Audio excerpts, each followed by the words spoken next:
लेकर फिलहाल वोटिंग जारी है और आप कुछ तस्वीरें देख पा रहे हैं क्योंकि विधायक आज वोट डालने पहुंच रहे हैं और कई जो बड़े चेहरे हैं वो भी वोटिंग के लिए पहुंचे हैं, अपना अपना वोट आज डाल रहे हैं क्योंकि आज सबसे बड़ी जिम्मेदारी विधायकों के कंधों पर है। एक विधायक का कीमती वोट राज्यसभा मेंबर के लिए, राज्यसभा के प्रत्याशी के लिए बहुत अहम होने वाला है और हरियाणा का गणित इस बार बहुत महत्वपूर्ण और बहुत दिलचस्प मोड़ पर खड़ा हुआ है क्योंकि अगर आप गणित समझेंगे तो बहुत महत्वपूर्ण माना जा रहा है क्योंकि 3 वहां पर जो प्रत्याशी हैं वो उठाए गए हैं, जिसमें एक भारतीय जनता पार्टी से, कांग्रेस से और एक निर्दलीय उम्मीदवार भी हैं। ऐसे में जो निर्दलीय उम्मीदवार मैदान में है, निर्दलीय उम्मीदवार के आने के बाद पूरा समीकरण बदलता हुआ नजर आ रहा है। चले, सज्जन चौधरी हैं इस वक्त हमारे साथ, हमारे संवाददाता। ज्यादा जानकारी के लिए सीधे उनका रुख करेंगे। सज्जन, आज चुनाव है राज्यसभा के और सुबह से वोटिंग हो रही है, मात्र 11 सीटों पर यह वोटिंग हो रही है, लेकिन सबसे दिलचस्प अगर ये मुकाबला है तो वो हरियाणा का नजर आ रहा है। जी बिल्कुल, हरियाणा में राज्यसभा की 2 सीटों के लिए आज मतदान होना है और सुबह 9 बजे से मतदान की प्रक्रिया जो है वो शुरू हो चुकी है। मुख्यमंत्री नायब सिंह सैनी ने पहला वोट डाला है और अब जो है लगातार उनके बाद हरियाणा सरकार के जो मंत्री और विधायक हैं वो राज्यसभा चुनाव में मतदान कर रहे हैं और 4 बजे तक ये मतदान की प्रक्रिया होनी है और 5 बजे से जो काउंटिंग है वो शुरू हो जाएगी। अभी कृष्ण लाल पंवार जो है वो वोटिंग करने अंदर गए हैं। जब उनसे मीडिया की बातचीत हुई तो काफी आश्वस्त जो है वो नजर आए। ना सिर्फ एक सीट पर अपने जो उम्मीदवार है उसकी जीत का दावा किया, बल्कि सतीश नांदल की जीत का भी उन्होंने दावा किया। और अगर समीकरणों की बात की जाए तो 48 सीट जो है वो बीजेपी के पास है, यानी 48 वोट बीजेपी के पास है और 31 वोट जो है वो संजय भाटिया को जीत के लिए चाहिए होते हैं। और जो अन्य 17 वोट अगर बचते हैं तो उनकी ट्रेनिंग 17 वोट बचते हैं, उसमें जो प्रेफरेंस है वो सतीश नांदल होंगे। इस तरह की तमाम जो ट्रेनिंग है वो बीजेपी ने भी अपने तमाम विधायकों को दी है और रिहर्सल करवाई गई है कि किस तरह से ध्यान रखा जाए वोटिंग के समय की, ताकि कोई भी वोट कैंसल ना हो। इसकी तमाम जो प्रक्रिया है वो भारतीय जनता पार्टी ने भी अपने जो तमाम विधायक हैं उनको ट्रेनिंग के दौरान समझाई है। और अगर कांग्रेस की बात की जाए तो कांग्रेस की 37 सीटें हैं, लेकिन जीत के लिए 31 वोटों की आवश्यकता है। लेकिन कहीं ना कहीं कांग्रेस में जो है वो आपसी फूट के कारण क्रॉस वोटिंग और वोट कैंसिल होने का जो खतरा है उससे इनकार नहीं किया जा सकता। लगातार इसी को देखते हुए कांग्रेस ने अपने जो तमाम जो विधायक हैं वो हरियाणा से बाहर हिमाचल में रखे। हालांकि ट्रेनिंग देने की बात कांग्रेस की तरफ से कही गई थी, लेकिन फिलहाल भी अगर बीजेपी के ही नेताओं की बात की जाए तो उनका भी स्पष्ट तौर पर कहना है कि एक बार फिर कांग्रेस में जो है क्रॉस वोटिंग देखी जा सकती है, क्योंकि कांग्रेस के विधायक अंतरात्मा से वोट देंगे और दोनों ही सीटों पर बीजेपी ने अपनी जीत का दावा किया है। लेकिन अगर समीकरणों की बात की जाए तो 48 वोट में से 31 वोट अगर संजय भाटिया को मिलते हैं तो 17 वोट जो है वो पीछे बचते हैं बीजेपी के पास। और वो बहुत रोमांचक मोड़ पर है क्योंकि 48 भारतीय जनता पार्टी के पास हैं, 37 कांग्रेस के पास हैं, 17 जो है वो बचते हैं भारतीय जनता पार्टी के, क्योंकि 31 की जरूरत है। कांग्रेस के पास भी पर्याप्त आंकड़ा है, लेकिन जो इंडिपेंडेंट वहां पर कैंडिडेट है वो कहीं ना कहीं बहुत इंटरेस्टिंग यहाँ पर पूरा जो गणित है वो बना रहा है, क्योंकि उन्हें जरूरत सिर्फ कुछ वोटों की है, 7 से 8 वोटों की जरूरत है। 17 अगर बीजेपी से वहां पर उनको वोट आते हैं, उसके बाद 2 इनेलो से आते हैं, 3 इंडिपेंडेंट आते हैं, तो बाकी जो बचे हुए वोट हैं वो कहीं ना कहीं अगर उन्हें मिलते हैं तो उनको भी जीत मिल सकती है। 2022 में जब राज्यसभा के चुनाव हुए थे तो वहां पर भी यही खेला हुआ था। 2016 में जब राज्यसभा के चुनाव हरियाणा में हुए थे वहां पर कई सारे कांग्रेस के वोट कैंसिल हो गए थे, उनको रद्द कर दिया गया था। तो क्या यही ऐतिहासिक डर अभी भी कांग्रेस में बना हुआ है और इसी वजह से कांग्रेस काफी सेफ खेल रही है?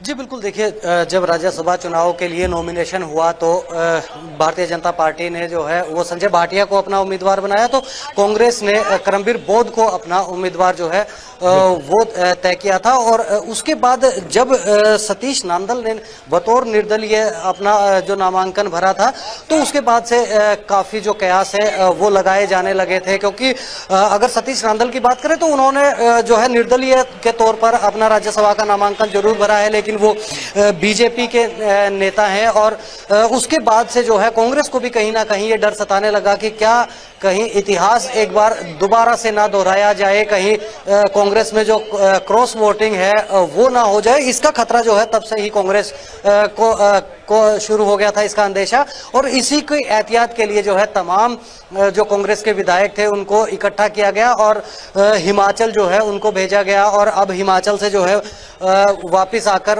वो लीडर ऑफ अपोजिशन कांग्रेस के नेता जो भूपेंद्र सिंह हुड्डा हैं उनके आवास पर हैं और उनके आवास से विधानसभा परिसर में जो है वोटिंग करने के लिए आएंगे। अब अगर बात कर ली जाए आंकड़ों की, तो जिस तरह से बताया कि 48 जो वोट हैं वो बीजेपी के पास है, 31 की उन्हें अपने एक कैंडिडेट को जिताने के लिए जरूरत है। तो जो 17 वोट बचते हैं उसके लिए भी बीजेपी ने स्पष्ट तौर पर अपने तमाम जो विधायक हैं उनको हिदायतें दी हैं कि वो सतीश नांदल को 17 वोट देंगे। ऐसे में 17 वोट बीजेपी के और 3 वोट जो हैं वो निर्दलीय विधायकों के होते हैं, तो 20 होते हैं। और उसके बाद हालांकि इनेलो ने अभी अपनी स्थिति साफ नहीं की है, लेकिन अगर जब इनेलो भी अगर सतीश नांदल को अपना समर्थन देती है तो 22 जो हैं वो वोट निर्दलीय उम्मीदवार जो है वो जी बिल्कुल 9 वोटों की जब है। तो जब 9 वोटों की जरूरत पड़ती है तो ऐसे में कांग्रेस को यही खतरा है कि कहीं जब कांग्रेस की परिस्थिति देखी जाए, पिछला उदाहरण देखे जाए, तो कांग्रेस को इस बार ये डर है कि कहीं ना कहीं वो 9 जो वोटों की आवश्यकता है वो कहीं ना कहीं कांग्रेस के जो विधायक हैं वो वापस आपके पास फिर से लौटेंगे। लेकिन फिलहाल लगातार इस वक्त वोटिंग जारी है और बहुत ही महत्वपूर्ण आज का दिन पूरा हरियाणा के लिए रहने वाला है, खासतौर पर बीजेपी के लिए भी और कांग्रेस के लिए भी। चलिए, फिलहाल इस वक्त हमारे साथ प्रद्युमन जोशीला जी राजनीतिक विश्लेषक के तौर पर जुड़े हुए हैं। आज के इस समीकरण को लेकर उनसे भी जानने की कोशिश करेंगे। हरियाणा तो आज दिलचस्प है ही है, उसके साथ साथ बिहार और बाकी कुछ राज्य भी इसमें शामिल हैं। प्रद्युमन जोशीला जी, बहुत बहुत स्वागत और बहुत बहुत शुक्रिया सर, आपने समय दिया। सर, पहले बात हरियाणा पर करेंगे क्योंकि जो हरियाणा का समीकरण है, जो हरियाणा का गणित है, वो बहुत ही कॉम्प्लिकेटेड नजर आ रहा है। वो इसलिए क्योंकि एक जो इंडिपेंडेंट कैंडिडेट वहां पर उठाया गया है उससे पूरा खेल बिगड़ता हुआ नजर आ रहा है। बीजेपी के पास अपना पर्याप्त आंकड़ा है, 17 विधायक उनके पास अतिरिक्त हैं। कांग्रेस के पास अपने 6 विधायक अतिरिक्त हैं क्योंकि 31 की जरूरत है। लेकिन अगर इंडिपेंडेंट के पास 17 विधायक बीजेपी के जाते हैं, इनेलो के 2 जाते हैं, इंडिपेंडेंट के 3 जाते हैं, तो वहां पर 8 विधायकों की जरूरत पड़ेगी जो इंडिपेंडेंट कैंडिडेट हैं। तो क्या यही वजह है कॉम्प्लिकेसी का इस पूरे चुनाव में हरियाणा में? देखो, निश्चित रूप से जो 2 सीटों का चुनाव हो रहा है और प्रत्याशी 3 हो गए हैं। हाँ। तीसरे प्रत्याशी के आने के बाद हरियाणा का एक इतिहास रहा है, हमने पिछले 2 बार के चुनाव में देखा है, चाहे वो सुभाष चंद्रा का चुनाव हो और चाहे कार्तिकेय शर्मा का। जब बिना बहुमत के दोनों जीतने में कामयाब हो गए, उसके बाद से हरियाणा में एक परिपाटी सी चल पड़ी है कि कोई भी निर्दलीय प्रत्याशी भारतीय जनता पार्टी खड़ा कर देती है और उसके बाद सरकार के पास बहुत सी ऐसी चीजें होती हैं जिनकी वजह से वो विपक्षी पार्टी के विधायकों को अपने जो निर्दलीय प्रत्याशी हैं उसके खेमे में लाने में कामयाब हो जाती है। और इतिहास बार बार अपने आप को दोहराता रहता है। एक बार हो जाए तो हम मान लें, लेकिन 2 बार तो हो चुका है और दोनों बार तब हुआ है जब चौधरी भूपेंद्र सिंह हुड्डा बड़े पावरफुल रहे हैं, चाहे वो एक बार नेता प्रतिपक्ष रहे या उससे पहले जब सुभाष चंद्रा का चुनाव था उस समय कुछ ही साल हुए थे उनको मुख्यमंत्री के पद से हटे हुए। उसके बावजूद वो अपने विधायकों को काबू नहीं कर पाए। एक बार फिर से पूरे हरियाणा प्रदेश की निगाहें हरियाणा के इस चुनाव पर है कि कांग्रेस के वो कौन से विधायक हैं जो कहीं ना कहीं कांग्रेस की बजाय निर्दलीय को वोट कर सकते हैं। और इसके पीछे एक सीधा सा कारण ये है कि हरियाणा प्रदेश के मुख्यमंत्री नायब सिंह सैनी हो, उनकी तारीफ बहुत से कांग्रेस के विधायक सार्वजनिक तौर पर बार बार करते रहे हैं। अक्सर हम ये भी देख रहे हैं कि भूपेंद्र सिंह हुड्डा जिन कांग्रेस के विधायकों के कार्यक्रमों में नहीं पहुंच पाते, सामाजिक कार्यक्रमों में, वहां भी मुख्यमंत्री नायब सिंह सैनी की उपस्थिति कुछ ना कुछ बड़ा खेला कर सकती है। अगर मैं कल की ही बात करूं तो कल बादली, झज्जर के बादली से जो कांग्रेस के विधायक डॉक्टर कुलदीप वत्स, उनके भतीजों की शादी, और उसमें चौधरी भूपेंद्र सिंह हुड्डा तो नहीं आए, हालांकि उनकी धर्मपत्नी आशा हुड्डा वहां आई हुई थी, लेकिन प्रदेश के मुख्यमंत्री नायब सिंह सैनी का आना और एक लंबे समय तक वहां रहना, और यहां तक कि मैं खुद उस कार्यक्रम में मौजूद था, वहां यशस्वी और लोकप्रिय मुख्यमंत्री नायब सिंह सैनी कह करके मंच के माध्यम से संबोधित किया जा रहा था। तो वो कहीं ना कहीं ये दर्शा रहा है कि कांग्रेस में सब कुछ तो ठीक है नहीं।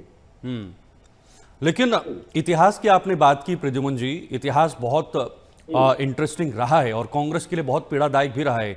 आपने कहा कि कार्तिकेय सिर्फ 1.66 वोट वैल्यू से, इतनी वोट परसेंटेज वैल्यू से जीते थे और माकन को इतने वोटों से हार मिली थी, यानी जो वोट वैल्यू होती है राज्यसभा में। क्या उस चीज का डर कांग्रेस में अभी भी बना हुआ है, या कांग्रेस को लग रहा है क्योंकि कांग्रेस ने अपने विधायकों को हिमाचल भेजा था, रिजॉर्ट में उन्हें आइसोलेट किया गया था, क्या उनमें ये डर है, ये विश्वास नहीं है अपने विधायकों पर या अपने हाईकमान पर कि कैसे विधायकों को एक झोली में बांधे रखना चाहिए, कैसे उन्हें एक पॉलिटिकल स्टेबिलिटी के साथ उन्हें रखना चाहिए? कांग्रेस में किस चीज का डर है सर? ये तो बिल्कुल स्पष्ट दिख रहा है, इसमें कोई शक नहीं है कि कांग्रेस के जो विधायक हैं उन पर कांग्रेस पार्टी का कोई भरोसा नहीं है। अजय माकन को करमवीर सिंह बोध से तो कई गुना सीनियर नेता हैं पार्टी के। बिल्कुल सर। अजय माकन जो राष्ट्रीय कोषाध्यक्ष हैं फिलहाल पार्टी के, हाँ। इतना बड़ा चेहरा जब चुनाव हार सकता है तो करमवीर सिंह बोध से तो कोई बहुत बड़े नेता नहीं है, बल्कि मेरी खुद की भी कांग्रेस के कई विधायकों से भी बात हुई है। बहुत से ऐसे विधायक है जो गुजारते तक नहीं थे, ये टिकट मिलने से पहले उन्होंने उनका नाम तक नहीं सुना था। चलिए, फिलहाल इस वक्त हमारे साथ अलग अलग जगहों से हमारे संवाददाता भी जुड़े हुए हैं। न्यूज रूम से दीपाली हैं, इसके साथ साथ सज्जन हमारे साथ चंडीगढ़ से हमारे संवाददाता हैं, और साथ ही साथ प्रद्युमन जी इस वक्त राजनीतिक विश्लेषक के तौर पर लगातार हमारे साथ बने हुए हैं। मैं सीधे इनका रुख करना चाहूंगा। सबसे पहले चंडीगढ़ से सज्जन से रिपोर्ट लेते हैं। सज्जन, जरा बताइए चंडीगढ़ में इस वक्त की क्या तस्वीरें हैं, और पहले भी आपने तस्वीरें दिखाई क्योंकि बहुत रोमांचक मुकाबला होते जा रहा है। सज्जन जी बिल्कुल, देखिए कांग्रेस के जो तमाम विधायक हैं वो एक साथ बस में बिठाकर जो है विधानसभा परिसर में लाए गए हैं, और सीधे तमाम जो विधायक हैं वो वोटिंग के लिए विधानसभा परिसर के अंदर गए हैं। किसी भी विधायक ने मीडिया से जो है वो बातचीत नहीं की। हालांकि जो विक्ट्री का जो इशारा है वो करते नजर आए थे। लेकिन कांग्रेस की अगर बात की जाए तो कांग्रेस में लगातार जो पिछले कई सालों से या कई इवेंट ऐसे देख ली जाए, चाहे वो लोकसभा के चुनाव हो, पिछले राज्यसभा के चुनाव हो या अन्य फैसले हो, तो तमाम फैसलों पर जो है वो कांग्रेस एकजुट नहीं दिखाई देती है। और जब सतीश नांदल जो बीजेपी के नेता हैं लेकिन बतौर निर्दलीय उन्होंने अपना नामांकन भरा है, तो कहीं ना कहीं जो कांग्रेस है उसको और ज्यादा ये डर ये सताना शुरू हो गया था कि कोई ना कोई विधायक जो है कांग्रेस के वो क्रॉस वोटिंग जो है वो कर सकते हैं, और इसीलिए प्रशिक्षण देने के नाम पर जो है तमाम बिल्कुल, और यही वजह है कि उन्हें ट्रेनिंग दी गई थी। सज्जन, वापस लौटेंगे आपके पास। एक बड़ी खबर इस वक्त मिल रही है, हरियाणा विधानसभा पहुंचे कांग्रेस के विधायक। देखिए इस वक्त की बड़ी जानकारी है, भूपेंद्र हुड्डा के घर से विधानसभा पहुंचे विधायक। भूपेंद्र हुड्डा लगातार विधायकों के संपर्क में हैं। हरियाणा विधानसभा पहुंचे कांग्रेस के विधायक और अब वोटिंग करेंगे कांग्रेस के सभी विधायक। इससे पहले भूपेंद्र हुड्डा के घर से विधानसभा ये विधायक पहुंचे हुए हैं। भूपेंद्र हुड्डा लगातार इन विधायकों पर नजर बनाए हुए हैं, उन पर मॉनिटरिंग कर रहे हैं कि आखिर विधायक जो है वो किसी के संपर्क में तो ना हो या कहीं इधर उधर ना चले जाएं। दीपाली इस वक्त न्यूज रूम से हमारे साथ बनी हुई हैं। दीपाली, तमाम जितने भी विधायक हैं उनको पिछले कुछ दिनों से लगातार आइसोलेशन में रखा हुआ है। कांग्रेस ने आइसोलेट किया था, हिमाचल पहुंचाया, उसके बाद वापस हरियाणा या चंडीगढ़ लाया गया।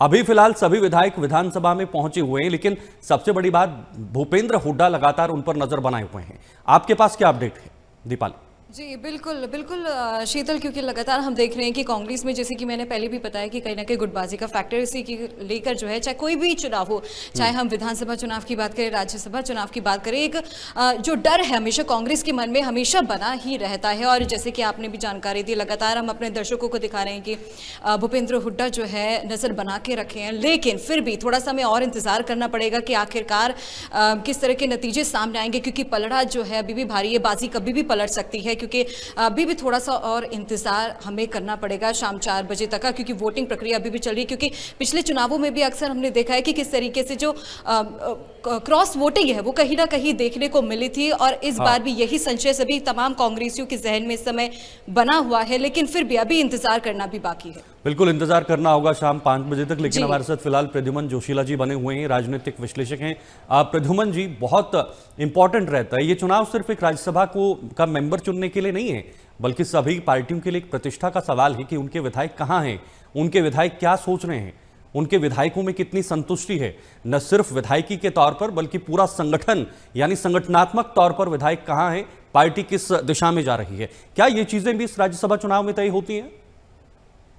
देखो, निश्चित रूप से इस चुनाव में अगर सबसे बड़ी प्रतिष्ठा किसी की दांव पर है तो वो दो नेताओं की है। पहली नायब सिंह सैनी की और दूसरी मनोहर लाल खट्टर साहब की। क्योंकि नायब सिंह सैनी की अग्नि परीक्षा इसलिए है कि पिछले जो दो चुनाव जिनका हम बार बार जिक्र कर रहे हैं, चाहे वो 2016 का सुभाष चंद्रा का चुनाव हो और चाहे 2022 का कार्तिकेय शर्मा का, दोनों बार हरियाणा के मुख्यमंत्री मनोहर लाल खट्टर थे।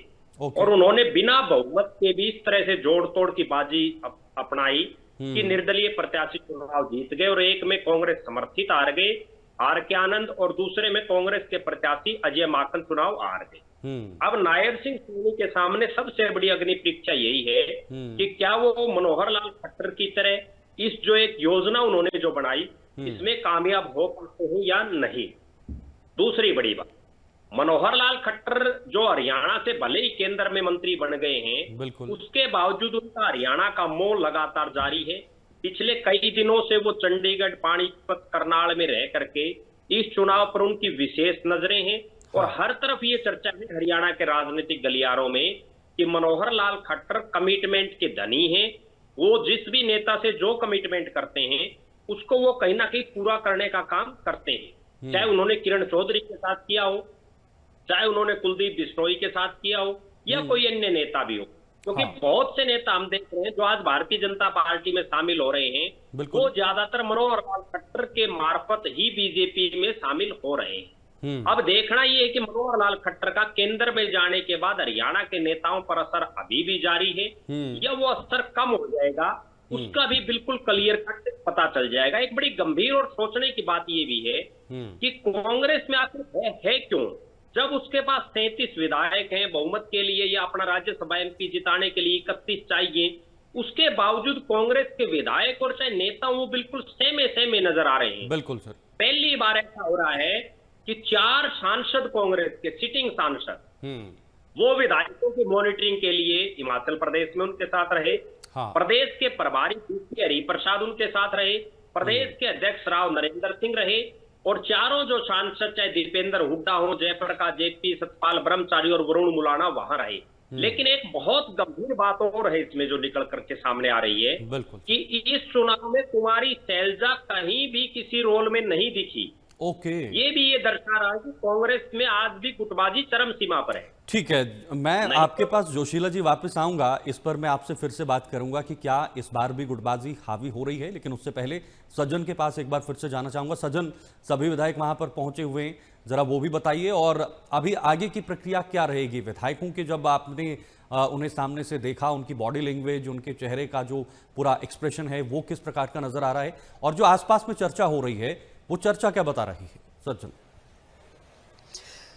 जी बिल्कुल, देखिए जो तमाम कांग्रेस के विधायक थे उनको ट्रेनिंग के नाम पर जो है हिमाचल रखा गया, और हिमाचल के बाद वो नेता प्रतिपक्ष भूपेंद्र सिंह हुड्डा के घर पर आए, और वहां से अब जो है वो हरियाणा विधानसभा परिसर में पहुंच चुके हैं। वोटिंग के लिए जो है वो तमाम कांग्रेस के विधायक जो है वो पहुंचे हैं। हालांकि जब कांग्रेस के विधायक यहाँ पहुंचे तो मीडिया से बातचीत नहीं हुई और सीधा वो है वोटिंग के लिए अंदर चले गए। लेकिन अगर बॉडी लैंग्वेज की जिस तरह से आपने बात किया तो काफी सारे लगभग तमाम जो विधायक हैं वो विक्ट्री का इशारा जो है वो करते हुए अपनी नजर आए थे। लेकिन राजनीति की अगर बात करें तो राजनीति में किसी भी संभावना से इनकार जो है वो नहीं किया जा सकता, और खास तौर पर तब जब कांग्रेस में पहले भी इस तरह से गुटबाजी हो या क्रॉस वोटिंग हो या फिर किसी एक मुद्दे को लेकर एकजुट ना होना पहले से जो इतिहास है वो कांग्रेस का रहा हो, तो कोई स्थिति जो है अब ये इससे इनकार नहीं किया जा सकता कि परिणाम जो है वो कुछ भी हो सकते हैं। हालांकि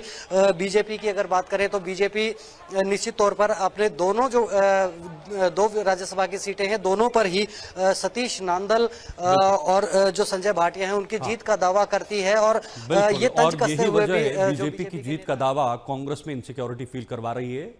फिलहाल बहुत बहुत शुक्रिया आप सभी का। प्रद्युमन जोशीला जी आपका धन्यवाद। सज्जन आपके पास फिर लौटेंगे, आप बने रहिएगा और नजर बनाए रखिएगा। दीपाली बहुत बहुत शुक्रिया ये तमाम जानकारी के लिए। फिलहाल आज दिन बहुत महत्वपूर्ण है क्योंकि लगातार विधायक वहां पर पहुंच रहे हैं, वोटिंग कर रहे हैं। 5 बजे तक ये तस्वीर साफ होगी, लेकिन 5 बजे से पहले क्या क्या होगा, क्या क्रॉस वोटिंग होगी, जो कांग्रेस में डर है, संशय बना हुआ है, ये देखना दिलचस्प है। 5 बजे इस पूरे मामले की तस्वीर निकलकर सामने आएगी।